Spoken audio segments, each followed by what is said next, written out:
We're live. Hello and welcome to a snowy November Tuesday. Apparently, Hamilton County didn't get the memo, and fall didn't really stick around, other than we have like red and orange trees, but then we have snow, which is really weird because that's kind of new for us. Normally, it's funny. I kind of think about November as definitely fall, cold, rainy, but we got snow and it actually is sticking. So that's crazy. If you're new here, I'm Cameron Geesaman, your local real estate expert, community connector, and your HamCo hype girl. And we've got a lot to talk about this week. From a fast growing gaming company that is leveling it up in Fishers to the return of holiday festivals. Very excited about that one. To one of the safest places to live getting national attention, plus Westfield's big road reopening and a brand new 55 and over community that got approval in Noblesville. So grab your warm drink, coffee, tea. I have tea. I'm going to take a drink. Grab your blanket. I grabbed I think I told Adam earlier that I feel like I'm, I can't think of the guy, Mr. Rogers. I feel like I'm Mr. Rogers because this normally hangs on the back of my chair, but because it's snowing outside, I have my Mr. Rogers cardigan on. It's not really a cardigan, but so grab your warm blanket and let's dive into what's happening here around Hamilton County. Okay. So first up, let's talk about the fast growing gaming company that is coming to a Fishers location.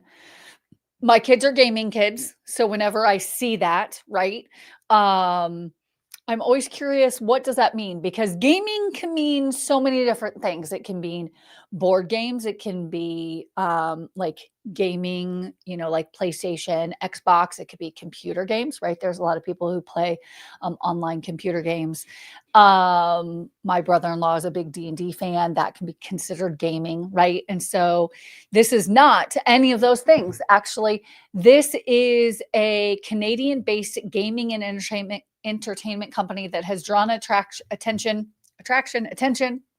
for its interactive rooms where players work cooperatively or compete against each other. Plans to open its first location in Indiana next month along East 96th Street in Fishers. Activate Games plans to occupy the 12,000 square foot of the former Party City store, which, funny enough, didn't even know Party City closed. That was actually probably one of the locations that I went to the most. See, I told you I'm Mr. Rogers, but now I'm going to take Mr. Rogers off. Now I'm just Cameron Geesaman. Okay. I did not realize that they closed. So apparently they closed.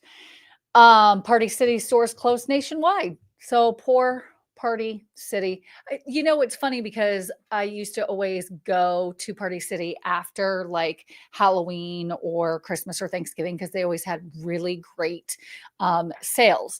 That might be why they closed, because they sold all their stuff up. Activate is where you take control of the game through a one-of-a-kind combination of physical and mental challenges.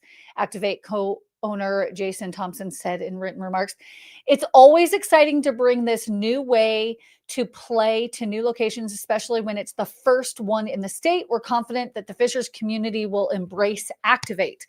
So it was founded in 2017 by Adam and Megan Schmidt, refers to itself as the world's first active gaming company, and blends physical activity with advanced technology by creating real-time, digitally responsive game rooms.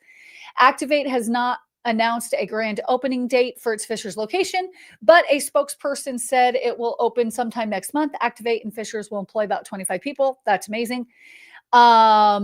Looking at these videos or these images of you can tell this is AI, but it looks really awesome. I feel like it's a great, especially as we're heading into, right, it snowed this last weekend. We're heading into kind of that colder, dreary time of living in the Midwest. And so this is a great activity to kind of go out to and do in when it's snowing or raining and cold and you don't want to go outside, but you want to go do something. This is one of the reasons why I love Hamilton County so much and or living in the Midwest, is because there's companies like this that are coming to the area that are kind of branching out. We have things like Top Golf, right? So activity styled locations are really great. So currently there are 38 activate locations open in the United States, with 12 more in the works, including Fishers, according to the company's website. The nearest locations are in Louisville, Cincinnati, and Chicago. So it's funny.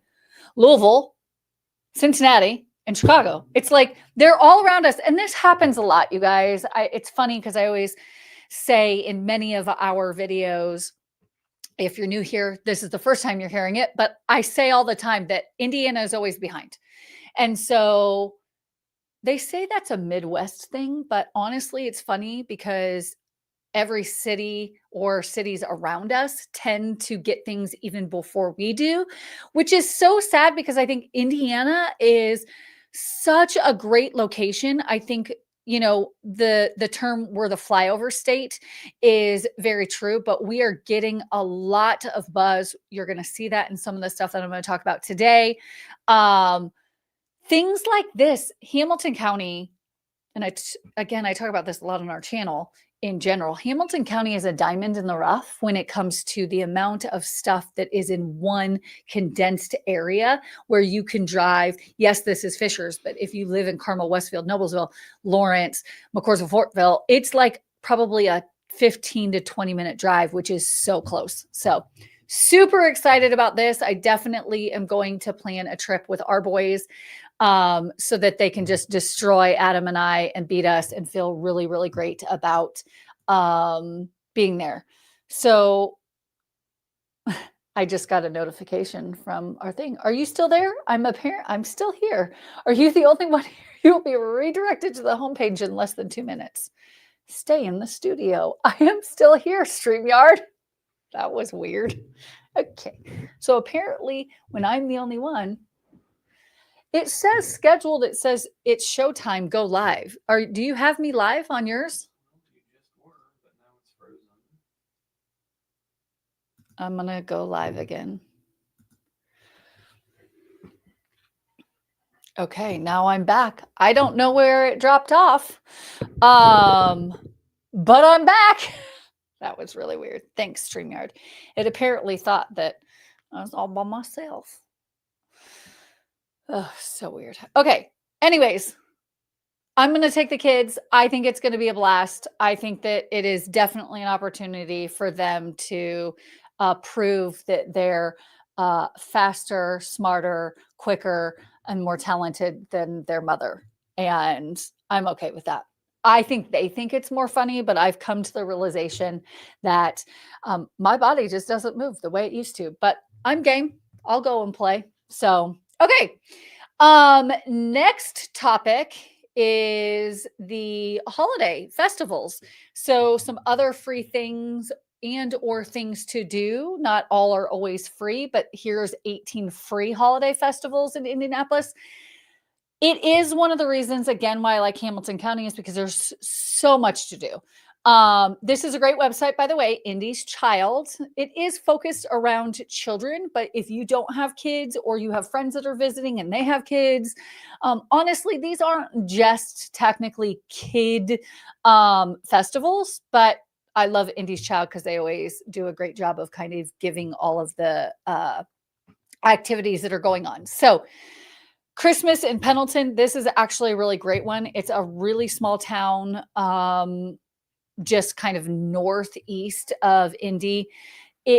I've heard that this is a great event. There's reindeer that visits, kids can take train rides, and there's more than 100 vendors tucked along decorated streets. The parade and evening tree lighting are community favorites, with plenty of photo stops in between as Christmas in Pendleton opens the season. So that is already over. You guys, I didn't mean to mention that one. I just kept reading, but that one's already over. Okay, let's keep going. Holidays in Carmel kicks off November 22nd. You can still go to that one. Oh my gosh, it's all day. Morning to night downtown, hums with Santa and reindeer meetups, street entertainment, a storefront sparkle. Families can pop in and out of activities. That was really great. Chris Kindle Market, one of my absolute favorite activities. We were wondering, Carmel's been having a lot of issues with Chris Kindle Market with budgeting and funding. And so I was curious what was going to happen to Chris Kindle Market all year. I've been seeing all these news releases, and I don't talk a lot about them on here because not that you need to really know about it. If it closed down or it wasn't happening, then of course I would talk about it. But they're still putting it on. So we're going to see how it is. But that's November 22nd to December 24th. Lantern lit huts, live music, irresistible smells from the food stands. Set a European market mood. Admission, of course, is free. So you can browse and listen as long as you like while the Chris Kindle Market anchors the heart of Carter Green. Here's the thing with Chris Kindle Market. It is actually one of the most renowned German fests. And so there's people all across the United States that come and visit. It feels honestly like you're in another land, right? Once you get in there, the different shops, the food, there's an ice skating rink that is not free. You do have to pay for the ice skating. But it's just the nostalgia of it. And if you have friends that are visiting over the holidays, I highly recommend you take them to this. This is a great way to kind of show friends and family that aren't from Indiana how awesome our little HamCo is. It's really great. Circle of Lights. This is a big one for Indianapolis. This is downtown on Monument Circle. Thousands of people go, and they've got all the buildings around are lit up, and all at one point in time they light up the tree that you can see here. You kind of have to experience it. It's one of those like awe moments. I'm sure that they kind of feel the same way in New York when they light up their tree, right? Theirs is real. Ours is just lights and fake, but it still has that same like nostalgia feel. I have friends that literally go every single year. It is a tradition for them. And I love a lot of these things that, even this that we're talking about right now, all of these are, new or old things that you can do that you can make a tradition. Okay. I'm going to go through some other ones that are my favorite. You can go to the website to kind of determine which ones you like. Christmas in the Village, which is a parade and tree lighting. That's in downtown Zionsville. That's another really popular one. Again, these other ones are also popular that you could go to, but each little town has stuff. I'm trying to see if...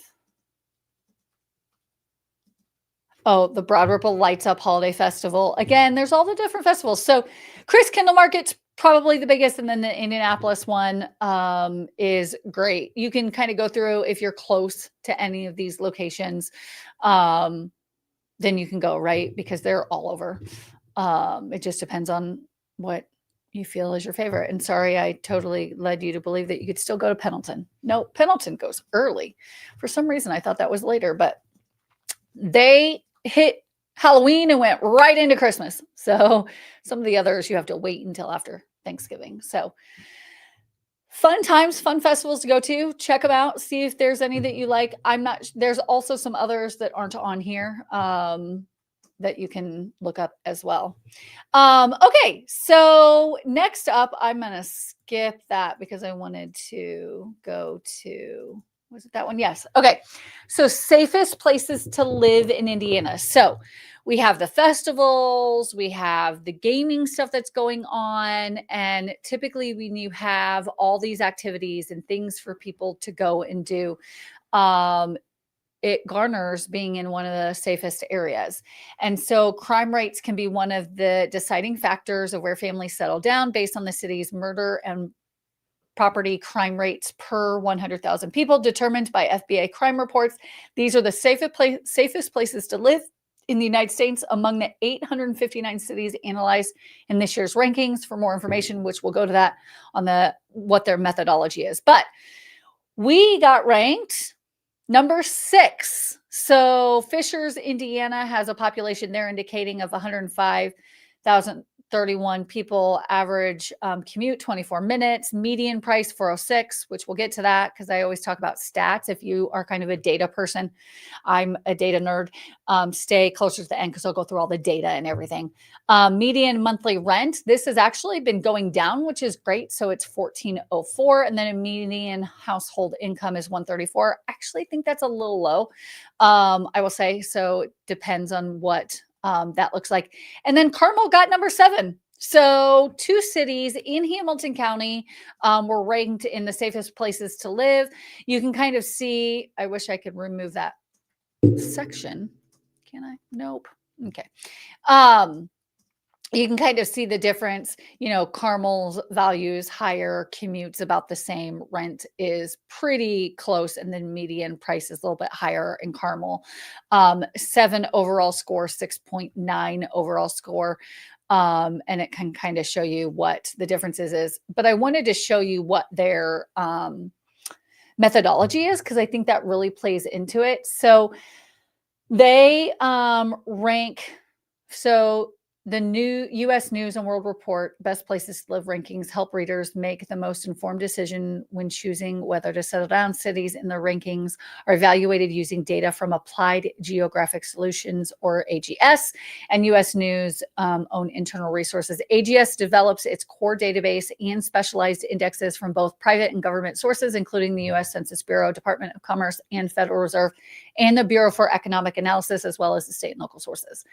The data was categorized into 5 indexes listed below and evaluated using methodology determined by Americans' preferences. The percent weighing for each index follows the answers from a February 2025 public survey in which people from across the country voted on what they believed was the most important factor to consider when choosing where to live. So quality of life index is 26%. So they're going to give 26% of the vote to the quality of index, which kind of goes into quality of education, quality of availability of healthcare, air quality. Our air quality isn't great. Environmental risks, state economy, and state infrastructure. So I'm assuming because we got 6 and 7, 6, 7. Okay. All of my teenagers will roll their eyes. I don't know if teenagers watch me.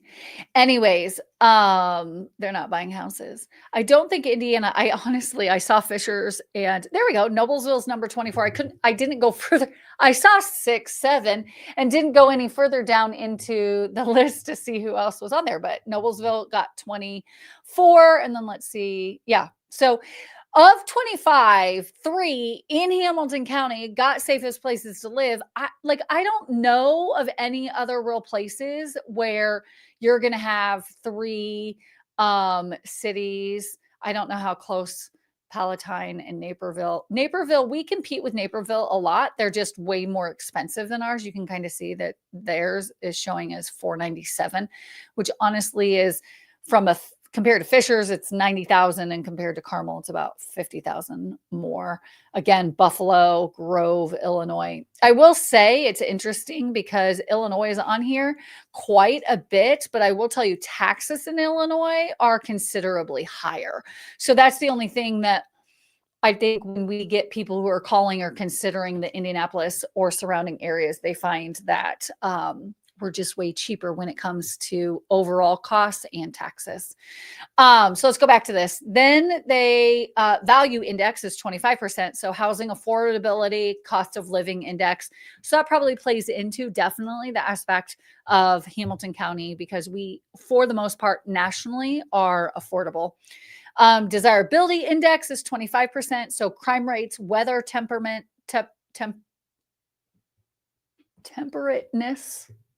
it's a long ass word.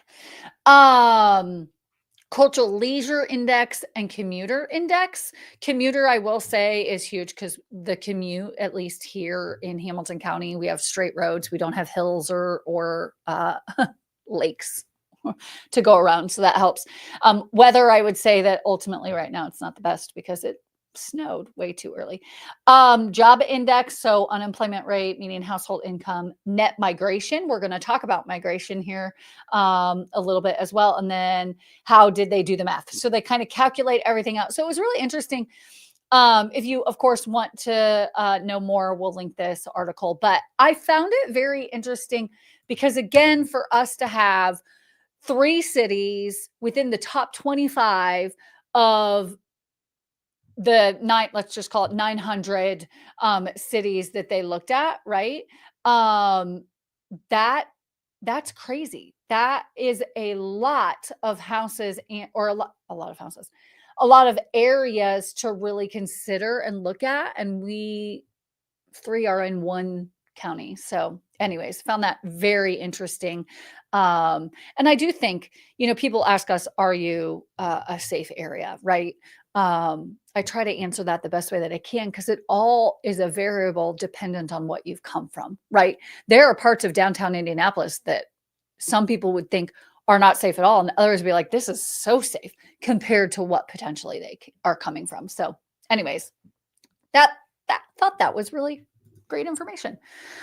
Okay, now we kind of move on to the like not data, but the like what we kind of did the fun stuff at the beginning, and now we're going to do some of the like real estate based stuff. So Noblesville Common Council approved residential development. So the Noblesville Council approved a 55 and older residential development on court at Linden Walk as of November 4th meeting. The development, which will be on 99 acres at the southeast intersection of Prairie Baptist Road and 156th Street, was first introduced to the council September 9th.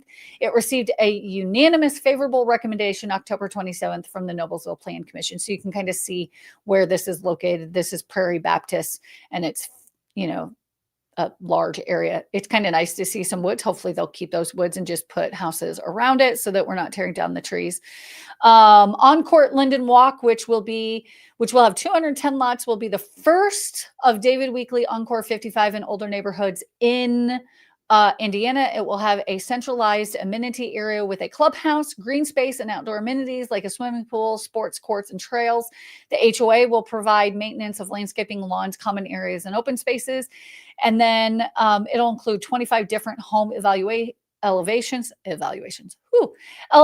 for buyers to select from, and all homes will be ranches. It will also feature 2 lot size options, different home elevations, and lot sizes will be intermixed throughout the community. Home square footage will range from 1,800 to 3,000 square feet, and prices will range from the mid 400s to mid 500s. The land is in Wayne Township and zoned agricultural subdivision through Hamilton County.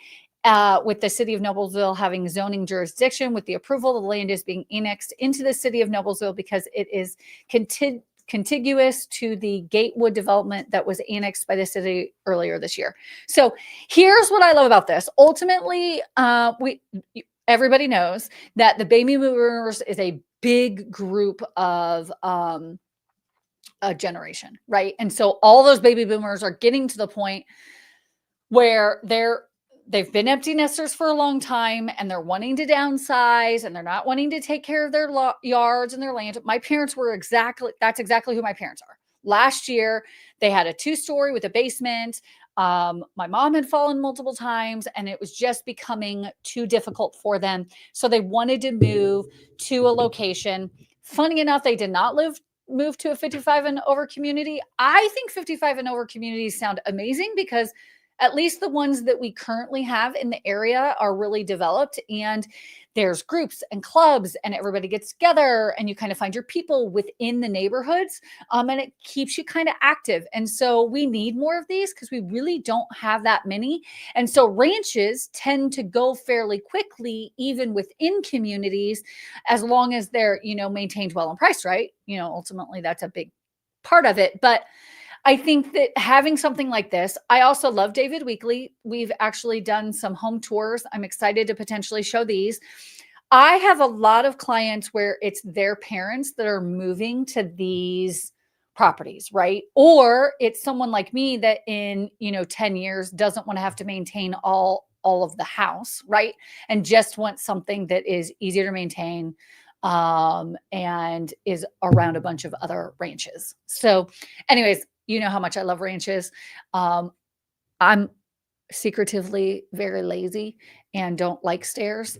So once our kids are gone, I'm moving to a ranch. I've always loved ranches, even when I was young. So it's not really even that I don't like stairs. I just like ranches. I love the space that they provide and everything. So this is a great I think this is a great addition, great location as well, because you're going to be close to shopping and dining. You don't have to go very far. This is maybe a 5 minute to 8 minute drive to get to almost everything, because Hamilton Town Center is right around the corner. So you've got BJ's for like grocery shopping. There's projected to be a Target.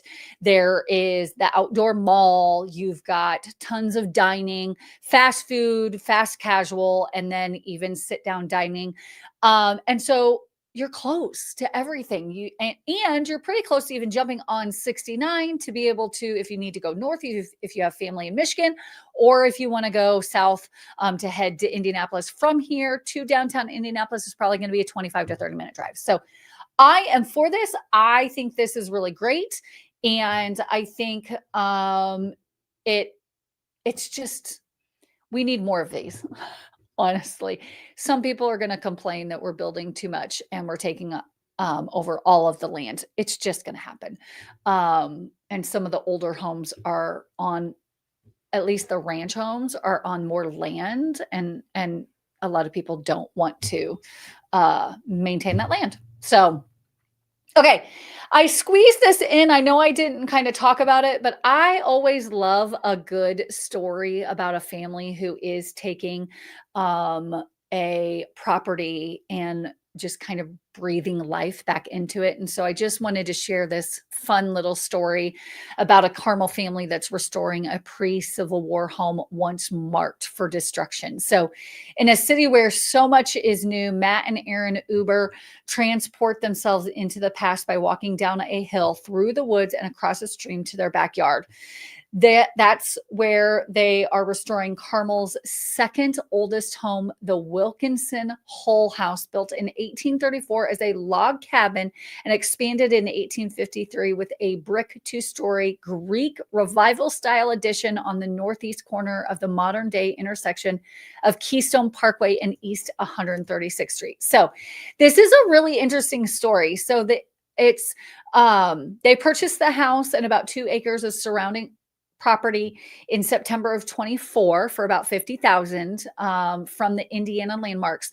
The Indianapolis-based nonprofit that helps to preserve historical buildings and central landmarks received the house the year before as a donation from Ohio-based home builder Epcon Communities. Epcon is developing the courtyards and Carmel resident community on 59 acres of land north and east of the house. Those 59 acres plus the Wilkinson Hull home property were inherited by a family member of the house's previous owners. Over the past year, Matt Uber has dedicated himself to the basics, clearing debris inside and outside the house, repairing and replacing windows, repointing brick masonry, rebuilding a fireplace, replacing white siding placed over the cabin's logs in a long ago renovation, and preparing the house to be livable after a decade of vacancy.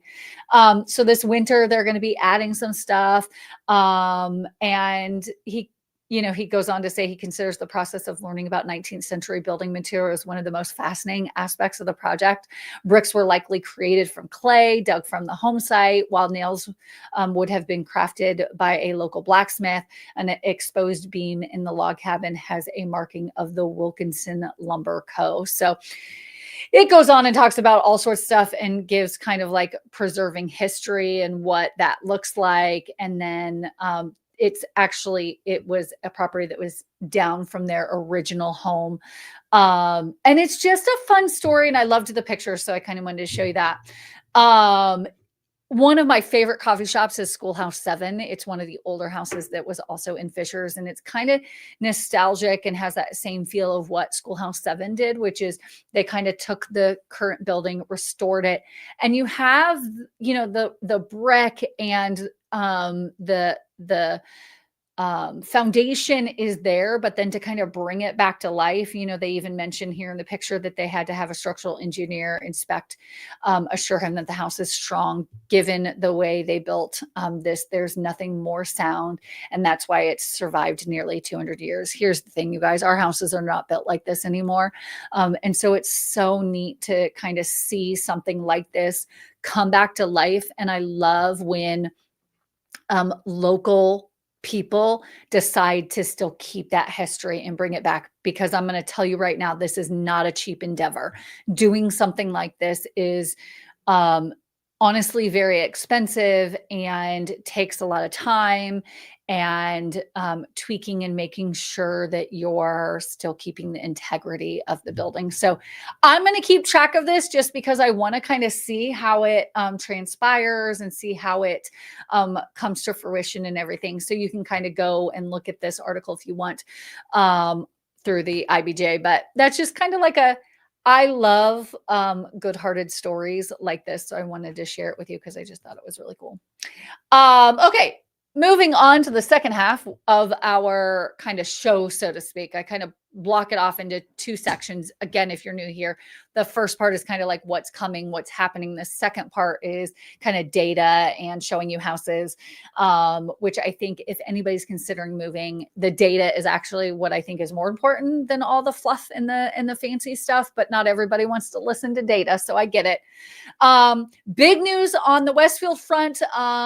32 has reopened through downtown Westfield. Hallelujah. All of my Westfield fans and friends and family that live in Westfield, I'm sure are so excited because now you don't have to have all these detours. I do a Google Maps tour. So if you're coming to visit, I do a Google Maps tour customized specifically to you to kind of take you to a bunch of different places.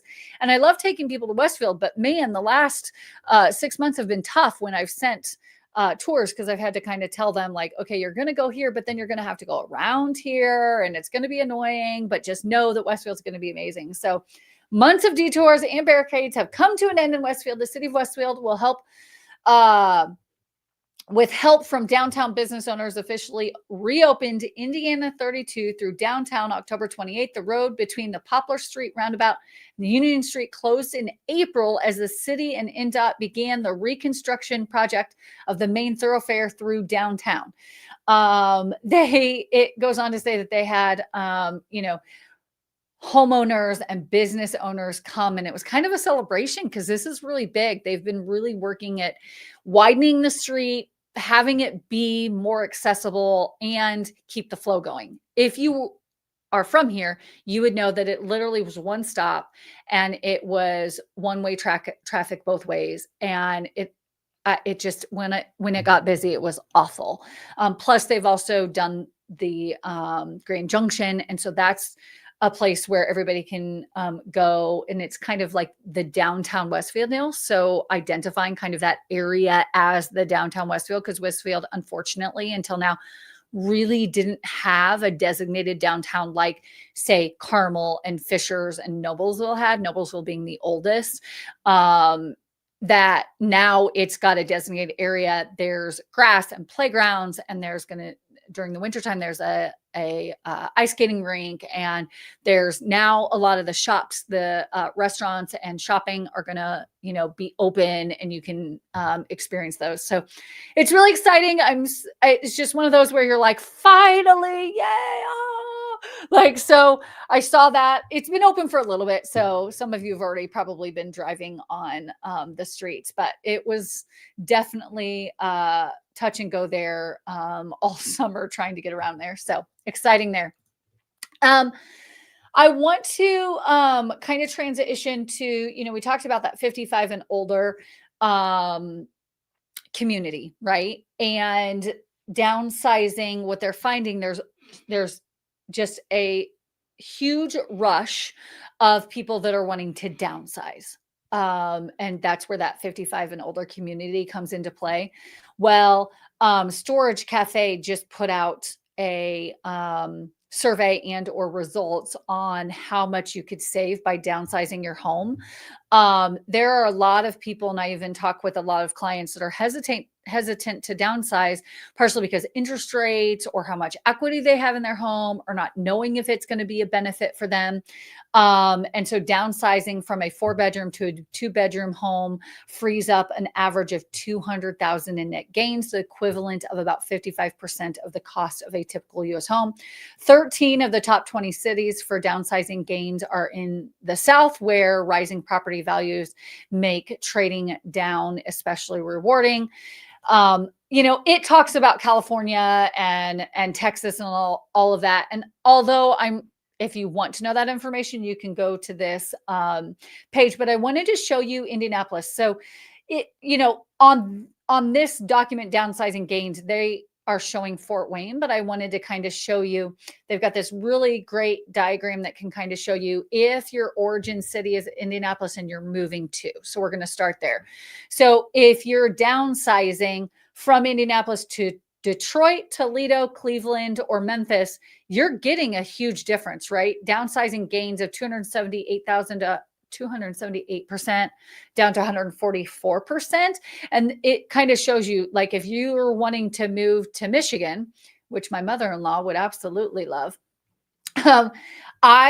you would gain 224,000 because the home value destination city is 80,000. 4-bedroom would be 316, 2-bedroom home value, which I think that's a little bit of stretch. I'm not sure I would want to live in a $66,000 house. But the tax savings, you can kind of see $1,800 a year, and then closing costs. So it kind of shows you, but if I go up here, let me actually, if I want to do origin, the destination. So we're going to flip this. I'm sorry I didn't have this set up, but I want to flip this. We're going to turn this off.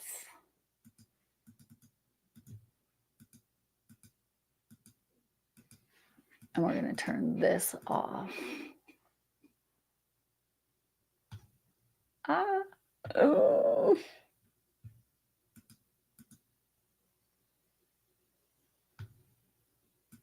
I don't know if I can. Okay.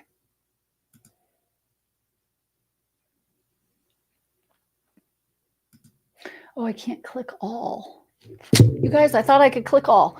Anyways, so some of the cities that a lot of people will move from. So we'll do that. Let's do Illinois.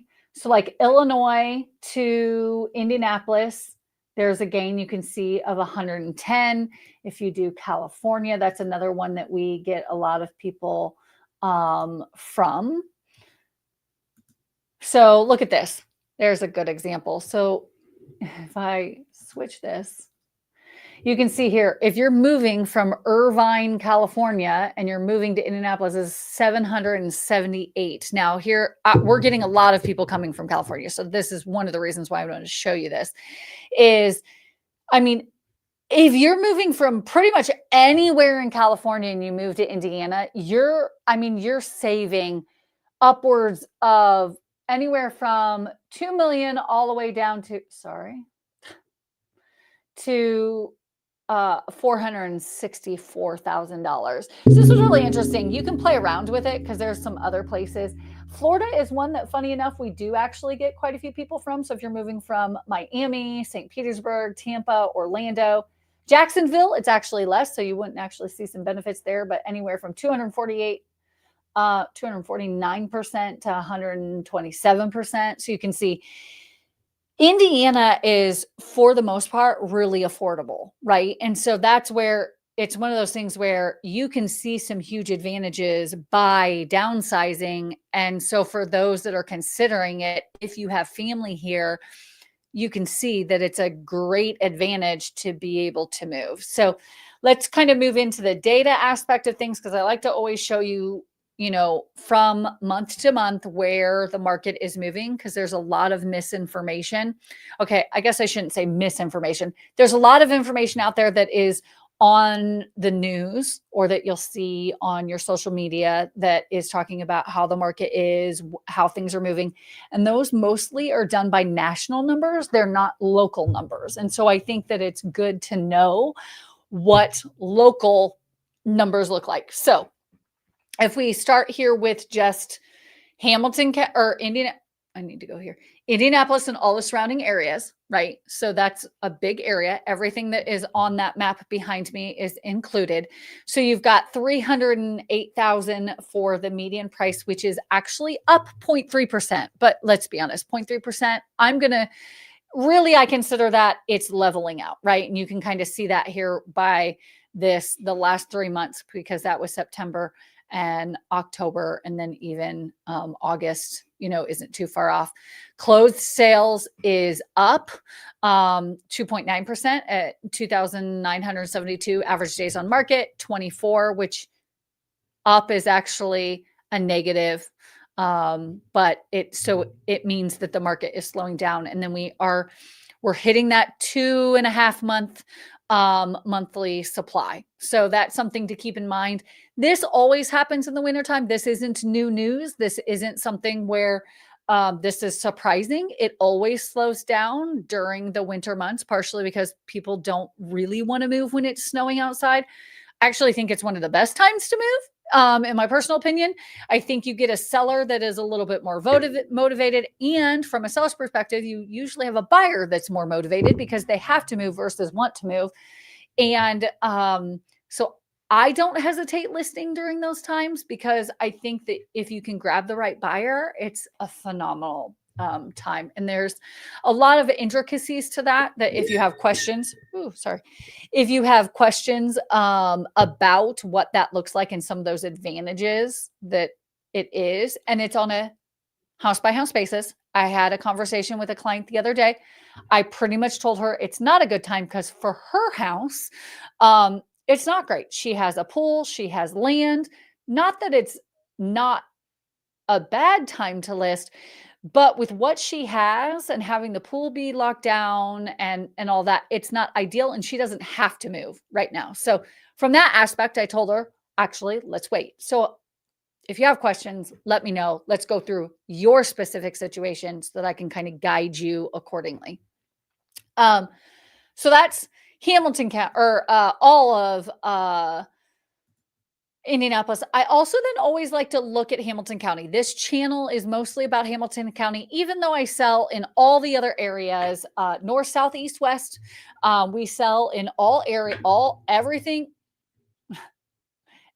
that's behind me, we sell in, right? So it's not that we don't sell in those areas. It's just Hamilton County is such a prolific area. And like I've said so many times, the diamonds in the rough, that's what we focus on a lot in this channel so that you can kind of have an idea. So Hamilton County, our median sales price is now dropping. So it's $447, which is down 3.8%. Sales are up, which is good. So that's 606. Median days on market, again, it's increasing. Typically, if you remember, Indianapolis was at 24. We're at 23. We're not that far, which normally there's a bigger gap. So we were sitting at like 17, 18. Yep, 18, 17 the last few months. And then all of a sudden this last month, we jumped to 23. Again, not abnormal, but that's why you're starting to see, agents I'm talking to either for my buyers or for my sellers, we're having to have that conversation again of like, hey, it's taking longer. If you see a house on the market that's been on the market a month or two, that's okay. That's the amount of time. As you can see, month supply right now is at 1.9, which is honestly down because last month it was 2.1, but I have a feeling that next month it's going to go back up. So houses are sitting. It's taking longer. Buyers are being a little bit pickier, right? And yet inventory is still going up. And so that's where that challenge is, right? Okay. Moving from that, I always then want to show you houses as what you can get in different price points. And so The goal now is to kind of show you, last week we did Fishers. So this week we're going to do Noblesville. And so let's go to the Noblesville data so that I can show you that specifically. So we have a comparison of what a previous month looked like. So go to Noblesville. Okay. So Noblesville right now is 417. So it's actually up over last month's, up in closed sales, also 112 days on market. Again, that 23, we're seeing that, and that's actually up 43%. It was 16 before. So that's, again, why if you see houses sitting, or if you have your house listed, that's okay. You want to look at how many showings you've had and what the traction has been. So that's something that we go through with all of our sellers. Every week I am kind of going through that data so they exactly know where the market is moving, because sometimes it's not the price. I know everybody wants to say, well, it's price. And don't get me wrong, there's a lot of instances when it is price. There's also a lot of times where it has nothing to do with price. It is literally the market is dry, right? And so you kind of have to work that. That's why a lot of people say it's a buyer's market, because the buyers are able to control. Sellers have been on the market a little bit longer, so you can ask them for more things. And honestly, with a lot of our buyers, we're telling them, okay, let's push the envelope a little bit more. Let's strategize and look at what it looks like for a specific house and see if we can get some extra things for our buyers, and telling our sellers like, hey, you're going to have buyers that are going to come to you and ask for a little bit more. So, and then the interestingly enough, Noblesville is actually, they've gone down 4 months supply. So their month supply has gotten faster versus longer. So that's really good. But their new listings are also down, right? 25.2%. So we're going to start off looking at a little ranch here in Noblesville. It is a 3-bedroom, 2-bath, 1,200 square foot home built in 1995. It is in Morris Park, and I'll kind of explain one of the reasons I love Morris Park. But when we're talking about ranches, ultimately, if you can't get into a 55 and older community, sometimes people want to be in a ranch. I try to stress that even if you can't be in a community that can take care of, mowing your yard, doing the outside stuff, trimming the trees and bushes and laying mulch in the spring and all that, you can find somebody to pay for those that sometimes could be cheaper than living in a neighborhood that covers all of that. And so wanted to kind of show you an alternative option, because those ranches that are going to come, that are going to be built, that we talked about, the David Weekley ones, they're going to be pricier. They're going to be $400,000 to $500,000, whereas this is considerably cheaper. To downsize to this would be great. You've got a nice open kitchen. What I do like about that open kitchen, especially, when you're older, you don't have to go through doorways if you have a walker or a wheelchair, but has great space for the house. Then you've got a little outdoor space. Looks like there was a little garden there. And it's just a cute little property. And, ultimately it's only $298,900. It's been on the market for 19 days. So this is one of those scenarios where what I would say is, if it's not perfect, then maybe wait, see if it could go down in price. If it is perfect, with it being, a 3-bedroom and 1,200 square feet, that is, a great space for an empty nester or even first-time home buyers. It's a great little property.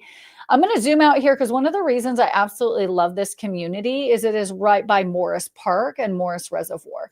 So the benefit there, and there's along Hague and stuff, there is, restaurants and shopping and stuff. And so this is really great that you can walk over to Morris Park. You can enjoy, an outdoor park, or they've got like a beach that you could hang out at if you have grandkids, or again, if you're a first-time home buyer and maybe you're starting a new family, it's just nice to be close to something that you could go and do. And so I love this location. I think it's such a great location.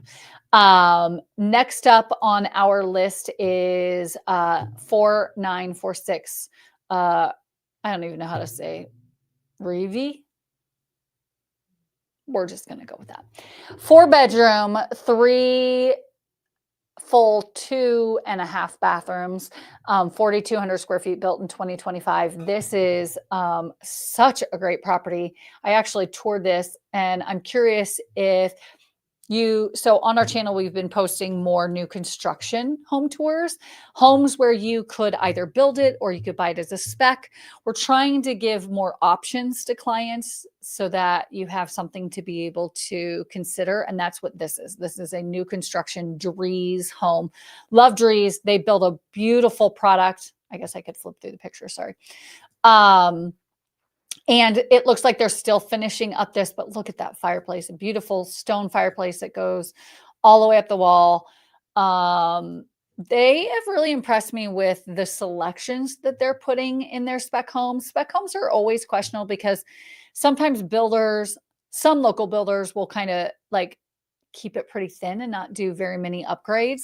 Whereas I feel like Drees is doing a really great job. Their standards are a little bit higher than some of the others. You might be spending a little bit more for that. But like, for instance, this one, you actually get a finished basement. So a lot of times in new construction, you'll go in and it'll be a unfinished basement.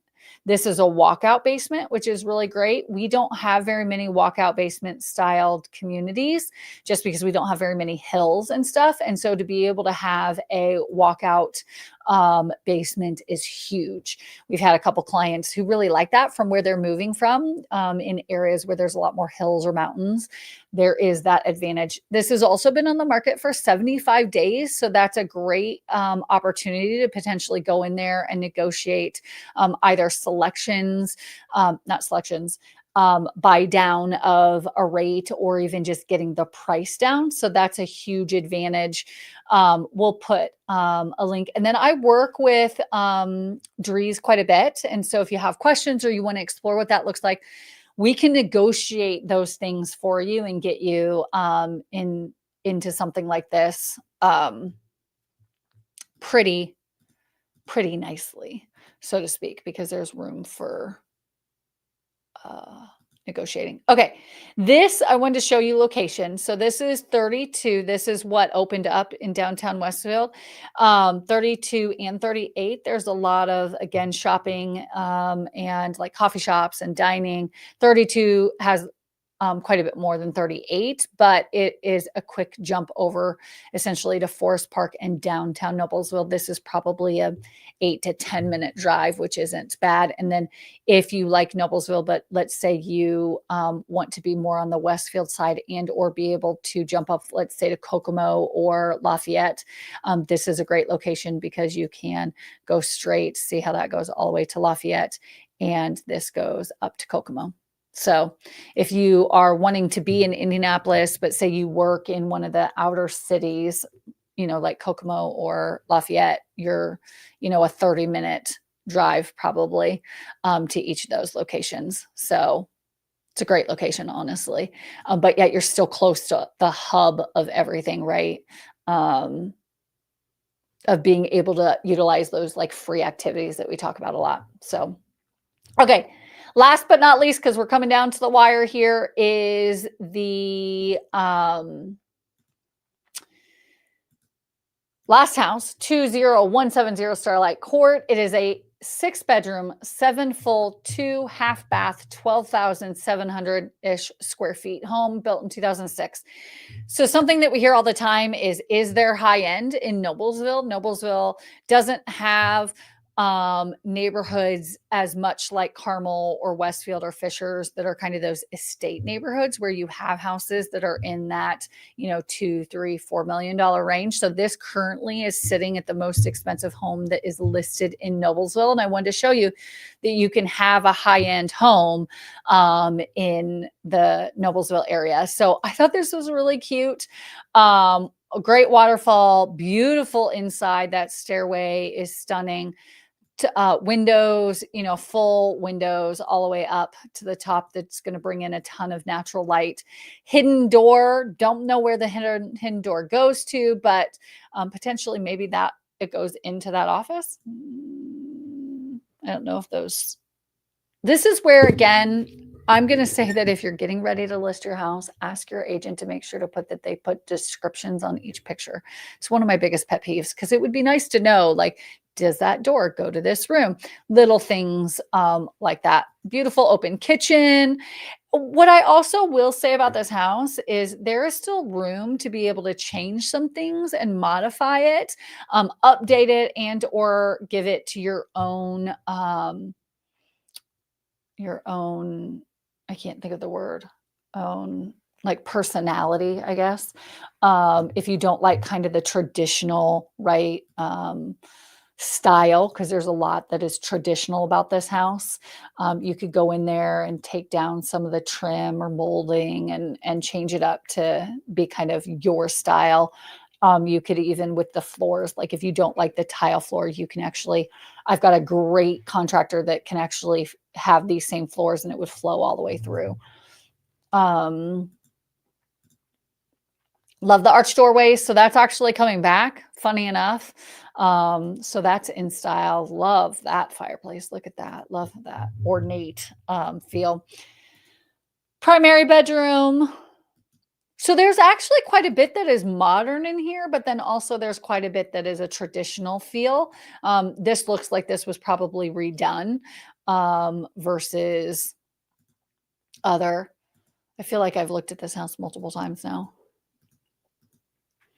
But wanted to give you an example of what you can get. Sorry if I'm going too fast through these pictures. I tend to, if you've watched previous videos, I'll go like this because it just gives me an idea. Ooh, nice sauna, a workout room. Oh, that's kind of cool. Look at that mural. So it just gives me an idea of what there is. There's a pool out back. Again, love those archways. Outdoor kitchen with a green egg. That's amazing. This great outdoor space, dog park space to let the dogs out, but yet they don't mess up or poop everywhere else. That's great. That's the kids area. So such a great little property. Let me show you location because I do, again, really love this location. So just like the last one, it's on 38 by Morris and is kind of out in the country. So if you want a bigger house, as you can see, actually, let me go back. Oh, let me go back real quick because I wanted to show.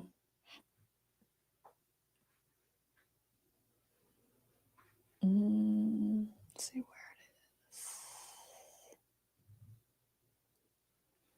Acres. There it is. 2 acres. So you're out in the country. You have a $2 million house, but you're on land. So many times when you're in some of those properties that are 2 million, not that you don't have a decent lot because you have to, because it's a big house, but you don't have as much yard space. So this has tons of space. And that's where that aerial really, let's see if I can. So see how it is a neighborhood, but you have tons of room around you from a yard perspective, and you're not right on top of your neighbors, right? You have like 2 acres, which is huge. So if you're looking for a property, it's going to fit the right person, right? It's going to be somebody that wants to be a little bit further out, but wants kind of higher end, wants the pool, needs all of the rooms and the square footage. This is a great option. It has been listed again for that 158 days. Great opportunity again to go in and be able to say, okay, these are the things that I want, or negotiate to try to get that price down and or work with them on, what that looks like. So I hopefully you enjoyed it. That's kind of it for this week's HamCo Roundabout. Thanks for spending part of your week catching up with what's new around Hamilton County. Of course, if you liked this week's roundabout, so to speak, please hit the like button or subscribe so you get notified of future videos. trying to develop this into something bigger. So if you have questions, leave questions below. If you need a link, if you know, let's say you're interested in this house here, but you want to know more, let me know. We'll get you some information. And at the top of our YouTube channel, there's a QR code. If you ever want to set up a time to just kind of chat with me and kind of explore what it could look like, buying or selling, then click that link and you can schedule we'll jump on a Zoom call and talk. So anyways, as always, stay local, stay curious, and we'll catch you in the next one. Bye.